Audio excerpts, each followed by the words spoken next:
नमस्ते दोस्तों, मैं कीर्ति वर्मा आपका अपने YouTube चैनल जीके विद कीर्ति वर्मा पर स्वागत करती हूँ। फ्रेंड्स, पिछली वीडियो में हमने स्टार्ट किया था सिंधु घाटी सभ्यता या हड़प्पा सभ्यता या फिर सिंधु सभ्यता, इंडस सिविलाइजेशन, और इसके बारे में हमने क्या पढ़ा था पिछले वीडियो में एक बार थोड़ा सा रिकैप ले लेते हैं। तो इसका हमने छोटा सा इंट्रोडक्शन पढ़ा था कि सबसे पहले इसको खोजा किसने था, चार्ल्स मैसन ने। फिर इसका सर्वेक्षण किसने किया था, एक निंगम ने। और इसके बारे में सबसे पहले इसकी खुदाई मतलब कि सभ्यता के बारे में खोज किसने स्टार्ट की थी, दयाराम साहनी ने की थी। और किसके नेतृत्व में, जॉन मार्शल के में। और इसके बाद हमने जो हड़प्पा सभ्यता के जितने भी स्थल हमारे सामने आए हैं उनके बारे में पढ़ा, उनका उत्खनन किन्होंने करवाया उनके बारे में पढ़ा। और अब भी यह सभ्यता पूरी तरह से हमारे प्रकाश में नहीं आए, काफ़ी सारे स्थल इसके खोजे जा चुके हैं, लेकिन अभी भी इसको खोजा जा रहा है। तो आज की वीडियो में हम पढ़ेंगे सिंधु घाटी सभ्यता की नगरीय योजना क्या थी, सामाजिक जीवन क्या था, धार्मिक जीवन क्या था, आर्थिक जीवन कैसा था, लिपि तथा लेखन कला क्या थी और पतन कैसा था। फ्रेंड्स, आज की वीडियो में हम ये ऊपर वाले टॉपिक्स करेंगे, लिपि तथा लेखन कला और पतन को नेक्स्ट वीडियो में करेंगे। तो स्टार्ट करते हैं। फर्स्ट है हमारा नगरीय योजना। नगरीय योजना मतलब कि उसमें नगरों को कैसे बसाया गया था, मतलब कि उनको किस तरह से डिजाइन किया गया था, जो उस टाइम के जो शहर थे उनको। तो देखिए, इसमें इनको दो भागों में बांटा गया था नगर को, एक ऊपरी भाग में और एक निम्न भाग में। तो ऊपरी भाग को दुर्ग बोलते थे। ऊपरी भाग को क्या बोला है, दुर्ग बोला है। और निचले भाग को क्या बोलते थे, निचले भाग में मतलब कि कोई खास शब्द इसके लिए यूज नहीं हुआ है। वैसे ऊपरी भाग में क्या क्या होते थे, अन्नागार, स्नानागार, गोदाम और जो राजकीय इमारतें होती थी वो ऊपरी भाग में होते थे। और निम्न भाग में आम नागरिकों के जो निवास स्थल थे, जैसे कि जो किसी भी राजा की प्रजा जो जहाँ पे रहती तो वो कौन सा भाग था, निचला भाग था। लेकिन जब भी सिंधु नदी लगती थी, रावी नदी लगती थी इन नगरों के साथ में, तो बाढ़ें तो आती रहती थी, तो उससे निचला भाग जो था ये तो इफेक्ट होता था, लेकिन ऊपरी भाग इतना इफेक्ट नहीं होता था। तो हमने पढ़ा कि नगरीय योजना को किस दो भागों में डिवाइड किया, ऊपरी भाग और निचला भाग। तो अब इसके बाद है ग्रिड पत्ती से निर्मित शहर थे। ग्रिड शैली क्या होती है कि इसमें भवनों के जो दरवाजे हैं, जो घरों के दरवाजे हैं, वो सड़कों पर खुलने की बजाय गलियों में खुलते हैं। तो ऐसे इस पत्ती में बने हुए घरों को बोलते हैं ग्रिड पत्ती। तो सभी भवन समान क्षेत्रफल में बने हुए थे, मतलब कि जो जितने भी घर थे लगभग सभी समान क्षेत्रफल में बने हुए थे, सबका एरिया इक्वल था। फिर है सड़कें समकोण पर काटती हैं। जो सड़कें, ऐसा नहीं था कि कोई भी सड़क कहीं से या किसी दूसरी सड़क से मिल गई, सड़कें हमेशा समकोण पर ही काटती थी। भवनों के दरवाजे गलियों में खुलते हैं। जो घर थे इसके बारे में मैंने पहले ही बताया, देखिए ग्रिड पत्ती यहाँ पे लागू होती कि भवनों के दरवाजे गलियों में खुलते थे। प्रत्येक सड़क व गली के दोनों तरफ नालियाँ होती थी। एक इस सभ्यता की सबसे बड़ी विशेषता थी निकास प्रणाली, यानी कि जो गंदा पानी है उसकी निकास प्रणाली बहुत अच्छी थी, आज की बजाय भी बहुत ज़्यादा अच्छी रही है। प्रत्येक सड़क व गली के दोनों तरफ पक्की नालियाँ होती थी और सड़कों के नीचे बड़ी नाली होती थी, ये बीचों बीच होती थी। और इसकी व्यवस्था कुछ ऐसी थी, इसे साफ़ करने के लिए हम इसके ढक्कन को हटाकर इसे साफ़ भी कर सकते थे और इसके ऊपर ढक्कन ढक दिए जाते थे। फिर ग्रिड पत्ती से निर्मित आधुनिक शहरों की बात करें तो आज चंडीगढ़ और इस्लामाबाद ग्रिड शैली में निर्मित शहर हैं। और चंडीगढ़ का वास्तुकार कौन है, ली काबूर्ची। एक सवाल कई बार पूछ लिया जाता है। फिर है भवनों का निर्माण पक्की व अच्छी गुणवत्ता की ईंटों से हुआ था। जो सिंधु सभ्यता के नगरों में जो घर थे उनका निर्माण पक्की व अच्छी गुणवत्ता की ईंटों से हुआ था। ऐसी ईंटें आज के टाइम पे भी नहीं बनती जैसे उस टाइम पे बनती थी। इस सभ्यता से हमें जब स्टार्टिंग में इसके बारे में पता लगा था, आज से कम 150 साल पहले, तो इसका पता हमें सबसे पहले रेलवे पटरी के दौरान मिला था। मतलब कि पाकिस्तान के एक शहर में रेलवे की पटरी बन रही थी, तो वहाँ पर ईंटें मिली थी इस सभ्यता की, और उन ईंटों का ज़्यादातर का प्रयोग किस काम में कर लिया था, पटरी बनाने के लिए कर लिया था। तब के बाद से इस सभ्यता को खोजा जा रहा है। तो इस सभ्यता की ईंटें बहुत ही अच्छी क्वालिटी की थी। सभी भवनों में स्नानागार व निकास प्रणाली का उचित प्रबंध था। जितने भी घर थे सभी में स्नानागार थे, यानी कि बाथरूम थे, और निकास प्रणाली, जो पानी की निकास प्रणाली, इसका भी बहुत ही अच्छा प्रबंध था। मतलब कि जितने भी स्नानागार थे उनकी निकास प्रणाली गलियों में नालियाँ, गलियों की नालियों से जुड़ी हुई होती थी। फिर कुछ घरों में कुएं भी पाए गए हैं। देखिए हड़प्पा सभ्यता में लगभग 700 कुएं पाए गए हैं। तो तकरीबन सभी घरों में कुएं पाए जाते हैं। इसका प्रयोग पानी के लिए किया जाता था। घर में चारों तरफ कमरे व बीच में आंगन होता था। घर किस तरह बनाए जाते थे कि उसमें चारों तरफ कमरे होते थे और बीच में आंगन होता था। फिर है विशाल स्नानागार, यह मोहनजोदड़ो में मिला है और उसके बारे में थोड़ा सा डिटेल से पढ़ेंगे। विशाल स्नानागार ग्रेट बाथ ऑफ मोहनजोदड़ो। इसकी लंबाई चौड़ाई और ऊंचाई, लेंथ है इसकी 11.88 मीटर, ब्रेड्थ है 7.01 मीटर, हाइट है 2.48 मीटर। मतलब कि इसकी लंबाई 11.88 मीटर, चौड़ाई 7.01 मीटर, ऊंचाई 2.48 मीटर। और इसमें उत्तर व दक्षिण दोनों तरफ से सीढ़ियाँ थी इसके अंदर उतरने के लिए। उत्तर दिशा की तरफ से भी थी और दक्षिण दिशा की तरफ से भी थी। निकास प्रणाली का उचित प्रबंध था इसका। इसके पानी को टाइम टू टाइम निकाल दिया जाता था और इसका पानी एक बड़े नाले में जाके मिल जाता था।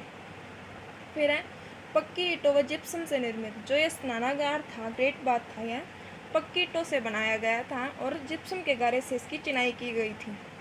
और इसका प्रयोग माना जाता है कि धार्मिक अनुष्ठानों के लिए किया जाता था। जो भी धार्मिक अनुष्ठान किए जाते थे तो उसके लिए इस ग्रेट बाथ या फिर स्नानागार का प्रयोग किया जाता था।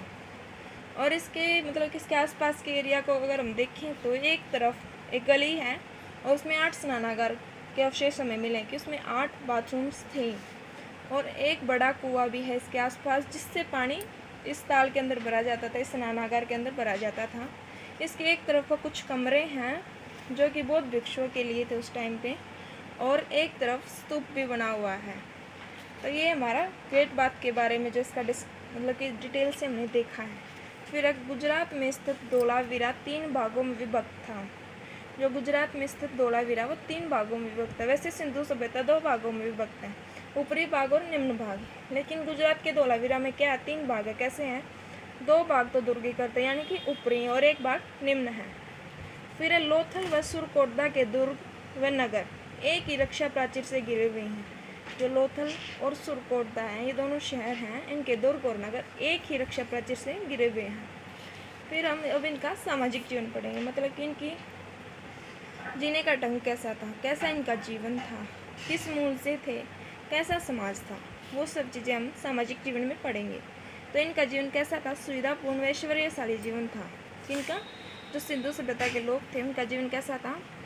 लग्जरी से भरा हुआ था, मतलब कि सुविधापूर्ण था। सामाजिक व्यवस्था का मुख्य आधार परिवार होता था। जो सामाजिक व्यवस्था थी उसका मुख्य आधार क्या था? परिवार था। और परिवार भी कैसा, मतलब कि जो ये समाज था, सिंधु सभ्यता का जो ये समाज था, ये कैसा समाज था? मातृसत्तात्मक समाज था।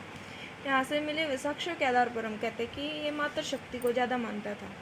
और भूमध्य सागरीय मूल के लोग थे ये, जो सिंधु सभ्यता में निवास करने वाले लोग थे। कौन से मूल से थे? भूमध्य सागरीय मूल से। यहाँ की मिट्टी को हम टेराकोटा कहते हैं। कई बार पूछ लिया जाता है कि सिंधु सभ्यता की मिट्टी को क्या कहते हैं? टेराकोटा। फिर हमारा सिंधु सभ्यता के जो लोग थे वो शाकाहारी भी थे और मांसाहारी भी थे। मतलब कि वो शाकाहारी भी थे और मांसाहारी भी थे। हम ये नहीं कह सकते वो सिर्फ शाकाहारी थे या फिर हम मांसाहारी हैं। उनके मांसाहारी होने के साक्ष्य हमें कैसे मिलते? क्यों? हमें वहाँ से जानवरों की हड्डियाँ मिली, जैसे कि मछली की भी मिली हैं, हिरण, भेड़िया, इनके हमें अवशेष मिले हैं। तो उससे हम कह सकते हैं ये लोग मांसाहारी भी थे। गेहूँ, जौ, दालें मुख्य खाद्यान्न थे इन लोगों के। जो गेहूँ, जौ, दाल इनके मुख्य खाद्यान्न थे, ये फसलें उगाई जाती थी। और चावल के भी साक्ष्य हमें यहाँ से मिले हैं। फिर है बहुमूल्य आभूषणों का प्रयोग। देखिए स्त्री और पुरुष दोनों में आभूषणों का क्रेज देखने को मिलता है। ये बहुमूल्य आभूषणों का प्रयोग करते थे और पहनते थे, जैसे कि सोने, चांदी, सीप आदि से निर्मित आभूषणों का ये प्रयोग करते थे। फिर दैनिक क्रियाकलाप क्या थे इनके? मछली पकड़ना और शिकार करना। ये हमने सामाजिक जीवन किया। अब हम धार्मिक जीवन करेंगे। धार्मिक जीवन में हम पढ़ेंगे कि इनकी धर्म के प्रति रुचि कैसी थी, कैसे कर्मकांड थे, कैसी रूढ़ियाँ थी, कैसे धार्मिक रीति रिवाज थे। तो धार्मिक रूढ़ियों और कर्मकांडों में ये विश्वास करते थे, जैसे कि पशुओं की बलि देना और भी जो रूढ़ियाँ होती हैं उनमें ये विश्वास करते थे। मातृ देवता पशुपति शिव की आराधना, जैसे कि हमारे आराध्य देव होते हैं ना, उसी तरह इनके ये आराध्य देव होते थे। मातृ देवी हमने पहले बताया मातृसत्तात्मक समाज था। और पशुपति शिव की ये आराधना करते हैं क्योंकि हमें एक मोहर मिली है, उस पर पशुपति शिव की मूर्ति को अंकित किया गया है। कुबड़ वाला बैल व श्रृंगयुक्त पशु पवित्र थे। इस सभ्यता में किस पशु को पवित्र माना जाता है? कुबड़ वाला बैल और श्रृंगयुक्त। जैसे कि हिंदू धर्म में अभी फिलहाल गाय को पवित्र माना जाता है, वैसे ही लिंग पूजा प्रचलित थी। अभी लिंग क्या है? किसी पत्थर पे शिव जी की प्रतिमा का अंकित होना, उसे हम लिंग बोलते हैं। तो लिंग पूजा प्रचलित थी उस समय में। फिर है जादू टोना व बाह्य आडंबरों में विश्वास किया जाता था। स्वास्थ्य हड़प्पा सभ्यता की देन है। जैसे कि हिंदू सभ्यता में, हिंदू धर्म में स्वास्थ्य का बड़ा ही महत्व है, घरों के बाहर भी बना हुआ मिलता है। तो वो किसकी देन है? हड़प्पा सभ्यता की देन है। फिर है मरने के बाद जो अंतिम संस्कार की 3 विधियाँ प्रचलित थी। फर्स्ट है पूर्ण समाधिकरण, दूसरी है आंशिक समाधिकरण और तीसरी है दाह संस्कार। जो पूर्ण समाधिकरण है ये अधिक प्रचलित विधि थी, इन दोनों की बजाय ये सबसे ज़्यादा पॉपुलर थी। विरत सिंधु सभ्यता का आर्थिक जीवन कैसा था? मतलब कि जो ये लोग थे इनका आर्थिक जीवन कैसा था, आर्थिक गतिविधियाँ कैसी थी? तो ये 9 फसलें उगाते थे, गेहूँ, जौ, तरबूज, मटर, कपास, चावल और इसके अतिरिक्त 2-3 और भी जो हैं। कपास को यूनानी क्या कहते हैं? सिंडोन कहते हैं। जो यूनानी हैं, यूनान के रहने वाले, वो कपास को सिंडोन कहते हैं और कपास के साक्ष्य भी हमें यूनान से ही मिले हैं। फिर है कृषि में हल का प्रयोग। ये लोग कृषि में हल का प्रयोग करते हैं। इसके बारे में हमें ज़्यादा कुछ तो नहीं पता, लेकिन इसके साक्ष्य जरूर मिले। कालीबंगा से हल रेखा का साक्ष्य मिला है और जैसे कि छोटे हल का जो बच्चों के खिलौना हल है वो भी मिला हमें। फिर है बांध निर्माण का साक्ष्य धोलावीरा से मिला है। ये लोग बाढ़ों से बचने के लिए बांध का निर्माण भी करते हैं, इसका साक्ष्य हमें धोलावीरा से मिला है। धोलावीरा कहाँ है? गुजरात में है। मापतोल के मानकीकरण को स्थापित किया गया था और इसके मापतोल के लिए फुट, क्यूबिक और दशमलव प्रणाली का प्रयोग किया जाता था और बाटों का प्रयोग भी इस सभ्यता में किया जाता था। फिर है कालीबंगा से मेसोपोटामिया की बेलनाकार मुहरें प्राप्त हुई हैं। जो हमारी हड़प्पा सभ्यता है वो मेसोपोटामिया और मिस्र सभ्यता की समकालीन सभ्यता ही है। तो इसलिए हमें कालीबंगा से क्या मिले हैं? मेसोपोटामिया की बेलनाकार मुहरें प्राप्त हुई हैं। बालाकोट व नागेश्वर शंख निर्मित चूड़ियों, पच्चीकारियों और करछियों के लिए प्रसिद्ध थे उस समय में। जो बालाकोट और नागेश्वर ये दोनों शहर किसके लिए प्रसिद्ध थे? चूड़ियों, पच्चीकारियों और करछियों के लिए प्रसिद्ध थे। चनहुदड़ो जो कि ये 7 हेक्टेयर में बना हुआ था, ये शहर सिर्फ 7 हेक्टेयर में था, जो कि मोहनजोदड़ो से बहुत ज़्यादा छोटा था और इसे हम शिल्पकारों का शहर भी कह सकते हैं क्योंकि शिल्प का ज़्यादातर काम इसी शहर में होता है। यहाँ से हमें मणके बनाने के कारखानों के अवशेष भी मिले हैं और यहाँ के जो अधिकतर परिवार थे मणके बनाने का कार्य यही करते थे। फिर हम मेसोपोटामिया की सभ्यता में हड़प्पा स्थलों के लिए मेलहुआ शब्द का प्रयोग किया। जो मेसोपोटामिया की सभ्यता उसमें हड़प्पा स्थलों के लिए किस शब्द का प्रयोग किया है? मेलहुआ। कपड़ा बुनना इनका प्रमुख उद्योग था। किनका था? हड़प्पा सभ्यता के लोगों का। फिर हड़प्पा सभ्यता के लोग कौन कौन सी वस्तुओं का आयात करते थे, मतलब कि कौन कौन सी चीज़ों का ये इम्पोर्ट करते थे और कौन कौन सी जगह से करते थे, कौन से स्थान थे जिनसे ये चीज़ें इम्पोर्ट करते थे। तो फर्स्ट हमारा सोना। सोना कहाँ से इम्पोर्ट करते थे? ये कर्नाटक की गोलकुंडा खान, जो कि बहुत फेमस है, लेकिन अभी ये खान खाली हो चुकी है। तो कर्नाटक की गोलकुंडा खान से और अफ़गानिस्तान से ये सोना इम्पोर्ट करते थे।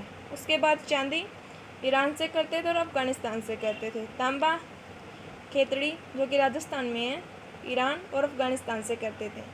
सीसा राजस्थान से, ईरान से और अफ़गानिस्तान से करते थे। गोमेद सौराष्ट्र, जिसे कि महाराष्ट्र भी बोला जाता है, आज के टाइम में महाराष्ट्र, इसे पहले सौराष्ट्र बोला जाता था। तो गोमेद कहाँ से करते थे? सौराष्ट्र से करते थे। लाजवर्दमणि बदख्शा, अफ़गानिस्तान में एक जगह है बदख्शा, वहाँ से करते थे हम लाजवर्दमणि को इम्पोर्ट। फिर है टीन को हम करते थे ईरान, मेसोपोटामिया, मध्य एशिया और अफ़गानिस्तान से इम्पोर्ट करते थे। फिर हमारा सिंधु सभ्यता से कुंभकारों के भट्टों के अवशेष मोहनजोदड़ो से मिले हैं। कुंभकार क्या होते हैं? कुम्हार के लिए यूज हुआ है। तो कुम्हारों के भट्टों के अवशेष हमें कहाँ से मिले हैं? सिंधु सभ्यता में मोहनजोदड़ो से मिले हैं। मोहनजोदड़ो स्नानागार के पूर्व में स्थित स्तूप का निर्माण कुषाण काल में हुआ था। इसके बारे में हमने पहले ही बताया कि जो स्नानागार है उसके एक तरफ को स्तूप भी बना हुआ है। तो इसका निर्माण कब हुआ था? कुषाण काल में हुआ था।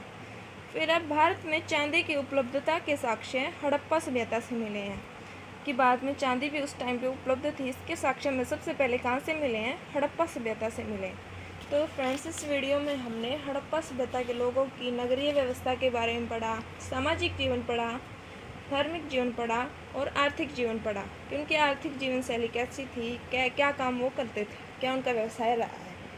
तो फ्रेंड्स, अगर आपको वीडियो अच्छी लगी तो इसे लाइक कीजिएगा, शेयर कीजिएगा और मेरे चैनल जीके विद कीर्ति वर्मा को सब्सक्राइब कीजिएगा।